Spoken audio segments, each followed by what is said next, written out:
দীর্ঘ অপেক্ষার পর অবশেষে মাধ্যমিক পরীক্ষার অ্যাডমিট হাতে পেল হলদিবাড়ি উচ্চ বিদ্যালয়ের এক মেধাবী ছাত্র।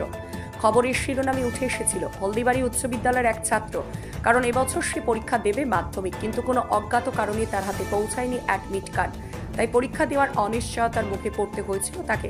তবে দীর্ঘ আন্দোলন এবং বিদ্যালয়ের আন্তরিক প্রচেষ্টায় অবশেষে আজ রবিবার তার হাতে পৌঁছায় মাধ্যমিকের অ্যাডমিট। এবার সে নিশ্চিন্ত আগামীকাল সে পরীক্ষা দেবে। প্রসঙ্গত উল্লেখ্য যে এবছর হলদিবাড়ি উচ্চ বিদ্যালয়ের ৩০০ জন পরীক্ষার্থীর মধ্যে ২৯৯ জনের অ্যাডমিট কার্ড ছাত্রছাত্রীরা পেয়ে গেছিল নির্দিষ্ট সময়ে। শুধুমাত্র শুভ রায়ের অ্যাডমিট আসেনি।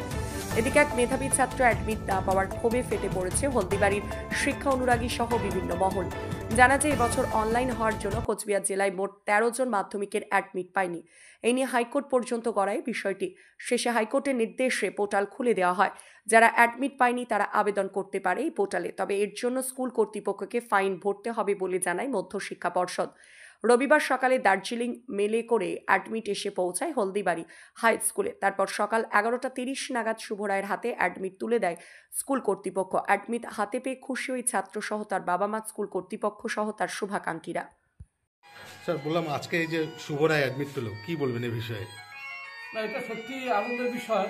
আমরা বিগত 4 দিন থেকে যে উৎকণ্ঠায় ছিলাম, যে একটা মানসিক যন্ত্রণায় ভুগছিলাম, তার থেকে মুক্তি পেলাম। সর্বোপরি আমাদের প্রিয় ছাত্রটি পরীক্ষায় বসতে পারলো, এটা একটা অত্যন্ত আনন্দের বিষয়। আমরা এর বেশি আর কিছু চাইছিলাম না। স্যার, বললাম কিভাবে সম্ভব হলো সেটা আমরা আমাদের তরফ থেকে বিভিন্নভাবে আমরা যোগাযোগ করি, বিভিন্ন জায়গায় যাই, নর্থ বেঙ্গল রিজিওনাল অফিসে যাই, সেখান থেকে আমরা মেল করি পর্ষদে। আমরা আমাদের কোচবিহার জেলার মাননীয় আহ্বায়ক, মাধ্যমিক পরীক্ষার আহ্বায়ককে আমরা জানিয়েছিলাম, তিনিও চেষ্টা করেছেন। তিনি ডিএম এর মাধ্যমে বিষয়টি ঊর্ধ্বতন কর্তৃপক্ষকে জানিয়েছিলেন। এবং সর্বোপরি কলকাতা হাইকোর্টের রায়ে আবার নতুন করে পর্ষদ পোর্টাল খুলে দিতে বাধ্য হয়েছিল এবং সেই অনুযায়ী আমরা এই ছাত্রটির আবার এনরোলমেন্ট করতে পেরেছিলাম। এবং বিশেষ করে আমাদের কর্ণিক দেবুদা, তিনি যে মানসিক যন্ত্রণায় ভুগছিলেন, তিনি নিজে গিয়েছিলেন অ্যাডমিট কার্ড আনতে নির্বিতা ভবনে। তিনি নিজে গিয়ে সেখানে অনেক কষ্ট করে সেটা পেয়েছিলেন। সকাল 7টার সময় তিনি লাইনে দাঁড়িয়েছিলেন, বিকেল 4টার সময় তিনি হাতে পান অ্যাডমিট কার্ড এবং তিনি সেটা নিয়ে আজকে পৌঁছলেন এবং আমরা ছাত্র শুভ রায়ের হাতে অ্যাডমিট কার্ডটা একটু আগেই হস্তান্তর করলাম। স্যার, বলছি যে এবারই তো অনলাইন সিস্টেমটা তো প্রথম হয়েছে, আগে তো ম্যানুয়ালি ছিল। তো কোথাও গিয়ে পোর্টাল হওয়াতে হলো গোটা রাজ্যেই এই সমস্যাটা হয়েছে। হ্যাঁ। তো কোথাও গিয়ে কি স্যার যে ম্যানুয়ালটাই ঠিক ছিল?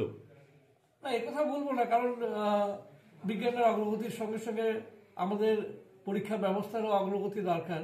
এটা করতে গিয়ে এবার প্রথম যেহেতু হয়েছে, কিছুটা ত্রুটি বিচ্যুতি হতেই পারে, সেখান থেকে আমরা সংশোধন করে নেব এবং আমরা সবসময় চাই যে পরীক্ষা ব্যবস্থার উন্নতি হোক।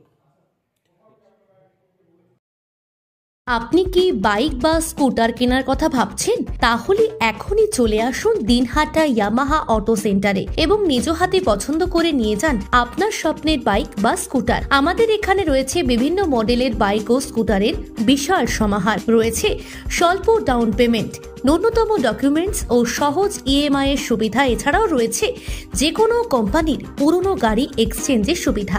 তাই আর দেরি না করে এখনই যোগাযোগ করুন দিনহাটা ইয়ামাহা অটো সেন্টারে। আমাদের ঠিকানা সাহেবগঞ্জ রোড, বয়েজ বিক্রিয়েশন ক্লাবের সামনে। যোগাযোগের নম্বর 8158042471 এবং 7602877619।